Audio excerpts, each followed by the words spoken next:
So, about 10 or so minutes ago, I finished watching the last few episodes of an anime that I talked about in my anime vlogs video entitled 100.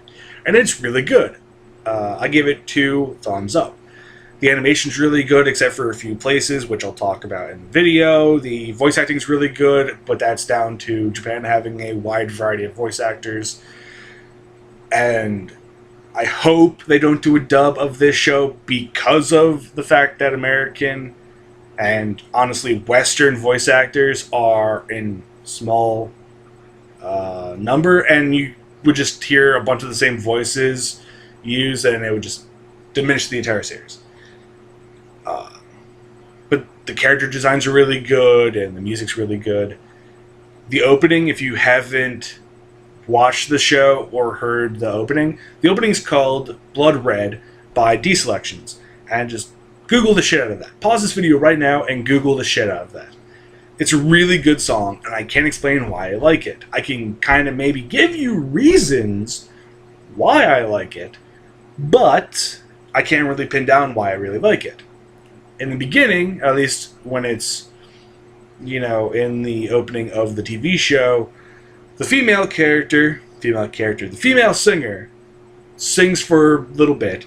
Then there's a little bit of an instrumental, and then there's the male singer starts singing. And it's, I think, the difference between their two voices. Because the female voice is very, very female and, awesome. And then there's the male voice, which is very baritone-y. And I think it's the change in octave that is so engaging to me, because I like that in music. I love, when there's a female female singer, and a male singer, and they sing different parts, and it's fucking entrancing to me. I don't know really why. I don't have a pinpointed reason why I love this, but it's fucking awesome. Just listen to it. It's awesome as fuck. The ending themes are kind of forgettable because they change them so often. I think there's maybe 2 or 3 throughout the entire series, and even it's weird for a series that's only 12 episodes long. I hope they get a second season because they kind of leave it on a cliffhanger-y ending, so maybe they'll get a second season. But yeah, they only have 12 episodes, and the ending theme changes, I think, 2 or 3 times. It's fucking weird. It really is so weird. Now, let's talk about the animation, because there are only really 2 main issues I have with the animation in there. The 2 parts where the animation isn't animated as well. And by that I mean there aren't things animated I think they should have animated, but I do understand why they didn't animate those portions of the screen, because it would have been a colossal pain in the ass. And I don't want to make them have to do more work just because I think it will look better. So, spoilers, because it kind of reveals some stuff to the story. Not really, but I don't want to spoil too much of the show. There's a character called Sakura, and she can sing. She's a singer. That's what her character is in the show. She's a singer. She's an idol.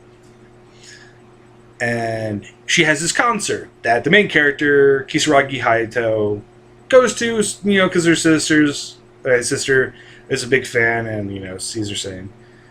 And he becomes her bodyguard for a little bit in the series. I think it's in a couple episodes where he's the bodyguard for her. And so there's this concert, and she's singing, you see her. She's a small part of the thing because they're trying to get the scope of the audience. And there are screens that are projected through technology, because they never really explain how it's done. But there are screens, and you see her face. And her face, it's just got her mouth open. And you hear her singing, but it's not moving.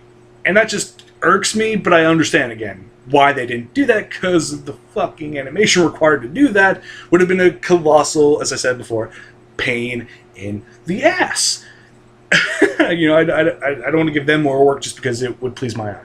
And then there's a second instance of that where the main character's sister and the main character, Diva's singer chick, are singing in the same fucking thing. Except there's two of them on the big screens and they don't animate their voice, the mouths, and it just kind of it's not a big detraction. It's a small thing that just gets on. It irks me because I like to see everything animated all the fucking time in anime.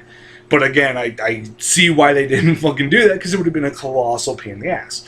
It would, they would have had to animate, a bunch of different surfaces, and they would have to track all that shit. And I understand. I really do understand. I'm actually late to watching this series because it ran from April 2016 to June 2016, and it's now July 2016. And it's actually a month and a day from when the show ended, because the show ended June 21st, 2016, and it's now July 22nd, 2016.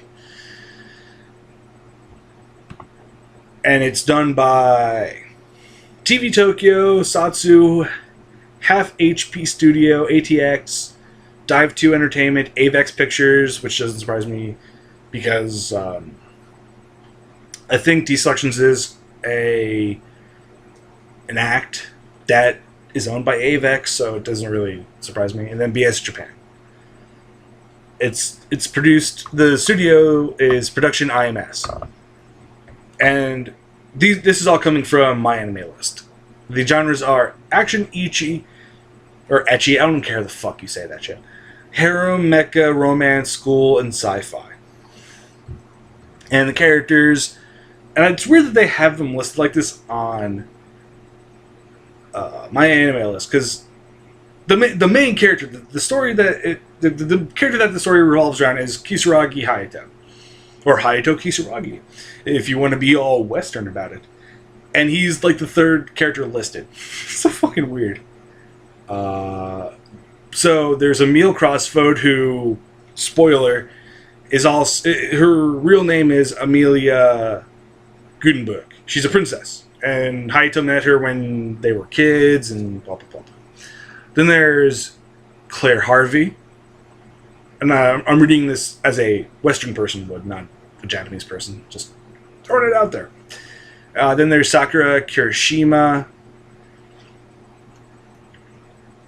And yeah.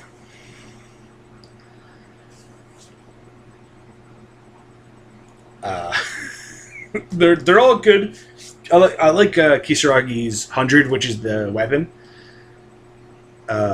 Because it's basically it's stereotypical as fuck. I'll say that, because it's basically it's him with a katana, and he's got some samurai armor. He's got a pauldron, like a samurai pauldron. If you've seen samurai armor, how it's like that. If you've seen how it has like some samurai armor has like a layered kind of armor where it's like it can bend. It's that, but mechanical, and he's got like stereotypical samurai pants on. And then this full body armament, which is something that only a few people can do, is along the same kind of lines. It's basic. It looks very much like Raiden from Metal Gear Rising: Revengeance. It's something I noticed. Maybe it's just because he's got like a mask on, and I just associate shit with Raiden. But yeah, it's got that kind of like faceplate thing and like a jaw thing. It to me at least, it looks like Raiden from Metal Gear Rising: Revengeance. So, one of the other big problems with the show, and again, it's a big-ish problem for me. It's very, very similar to Maso Gakuen HXH, which is another anime that came out about the time that 100 started running, and they're very similar. The first episodes are like almost scene for scene the same fucking episode, but different things. Instead of 100, they're called Heart Hybrid Gears. But the key difference between the two shows is that 100 is more serious, whereas Maso Gakuen HXH is more comedy, harem stuff, where, the main character is, like, just groping on the... Like, that happens in 100, where, like, the main character gropes on chicks, but, like, the whole series behind Maso Gakuen HXH is, like, that's what the main character does to power up the fucking female characters. I shit you not. Look it up. That's like, he does his thing's even called Eros. I shit you not. That's the main character's heart hybrid gear from Maso. It's Eros. So, but like, 100 is way better because it happens, but it happens way less. You know, it'll happen a couple times throughout the series, and that's fine because again, like the main character's like, "Oh shit," you know, I'm fucking sorry, and you know the characters react the way you'd think they would react, which is good. I like that. It's like the one Claire Harvey's basically like, "You fucker," he's just like, "I'm gonna fucking kill you," which is I like. The ending is kind of cliffhangery, which I hope they have a second season because it does end on a very cliffhanger-ish. It's like, oh, you know, like this is done, but like we still have somewhat like we have other things are going to happen. Just watch the entire series, and when you get to episode 12, you'll see what I'm talking about. It has that kind of maybe a sequel if it gets popular enough. Maybe it'll get a sequel. So hopefully it got popular enough in Japan where they'll make a sequel. So, oh, actually, no.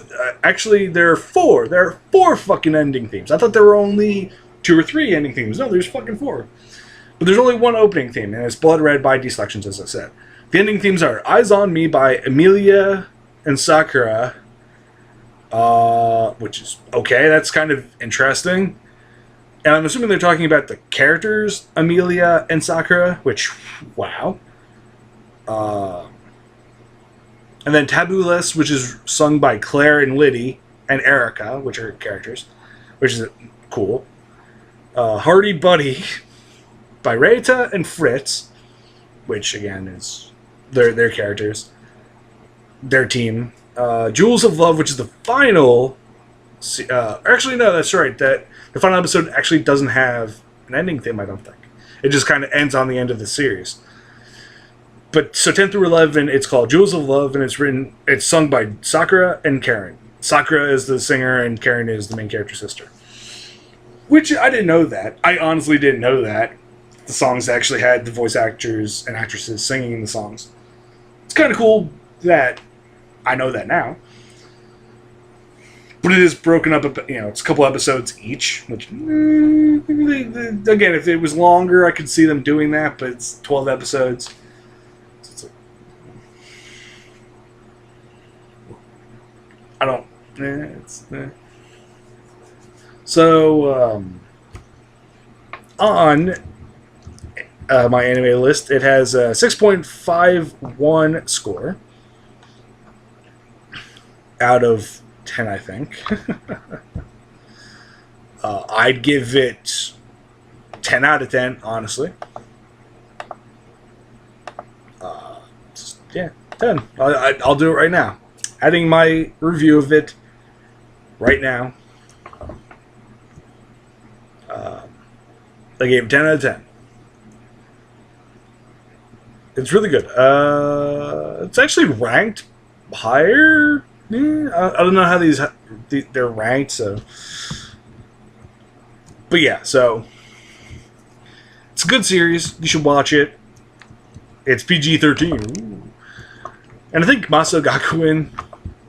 Actually, let me check that out now. Maso Gakuen HXH, and wow, okay. Oh no, I thought it overlapped. It actually doesn't overlap with 100. It actually started July 6th. So it started a couple of days after, or like a week or two after 100 ended. But it's R plus. That's what Masoin Gakuen HXH is rated. And I can see why. Because there be tits in them Nar Hills. But anyway, yeah, so it's good. 100's good. Maso Gakuen, I'll give my review of that when I'm done reading it, watching it. I can't talk. But ta-ta, everybody. Have a wonderful day.